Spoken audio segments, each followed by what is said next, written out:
আমি সালাউদ্দিন আহমেদ, বাংলাদেশের একজন সাধারণ নাগরিক। আজ কথা বলবো সাকিব আল হাসানকে নিয়ে। সাকিব আল হাসান একজন ক্রিকেটার, বাংলাদেশের একজন বিশ্ব অলরাউন্ডার তিনি। এটা বাংলাদেশের সত্যিকার গৌরবের বিষয়। কিন্তু আমার কথা সেখানে নয়। আপনি যখন অপরাধ করবেন, অপরাধের সাজা আপনাকে পেতেই হবে, তিনি যেই হয়ে থাকুন না কেন। এদেশে বঙ্গবন্ধু, শহীদ রাষ্ট্রপতি জিয়াউর রহমান, বেগম খালেদা জিয়া থেকে শেখ হাসিনা পর্যন্ত কেউ যখন ছাড় পাবে না, তিনিও ছাড় পাওয়ার মতো না। একটা কথা মনে রাখবেন আপনি, তিনি যদি খেলার জায়গায় থাকতেন, সবাই সর্বনন্দিত তিনি থাকতেন।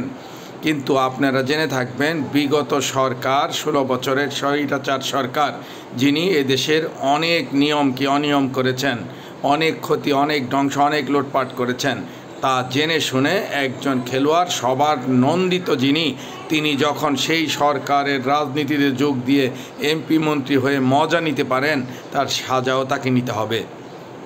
অতএব তাকে কে তার নিরাপত্তার গ্যারান্টি দিবে? এখন আপনারা জেনে থাকবেন, তিনি একজন বদমেজাজি বেয়াদব প্লেয়ার। তিনি যদি এই সুনাম করিয়ে না আনতেন, তাহলে তিনি এর আগেই অনেক শাস্তি পেয়ে থাকতেন।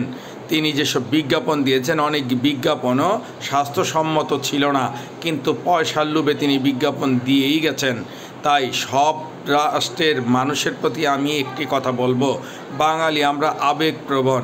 আমরা আবেগে পড়ে না গিয়ে একটু বিবেক খাটিয়ে দেখি, তাহলে দেখবেন অনেক কিছুই ঠিক হয়ে গেছে। এক সাকিব যাবে, অন্য হাজারো সাকিব এদেশে জন্ম নিবে। কিন্তু সাকিবরা যেন সভ্য শান্ত হয়, যেমন আন্তর্জাতিকভাবে তাদের নাম হয়, আমাদের দেশেও তারা যেন সভ্যতার সহিত আমাদের সঙ্গে আচরণ করে থাকেন।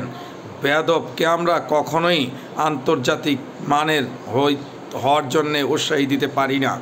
মানুষ নামের সঙ্গে সঙ্গে তার সভ্যতাও আসা উচিত। তাই একটু বিবেক খাটানোর চেষ্টা করেন। অপরাধ যিনি করবেন, মজা যিনি নেবেন, সাজা তিনাকেই নিতে হবে।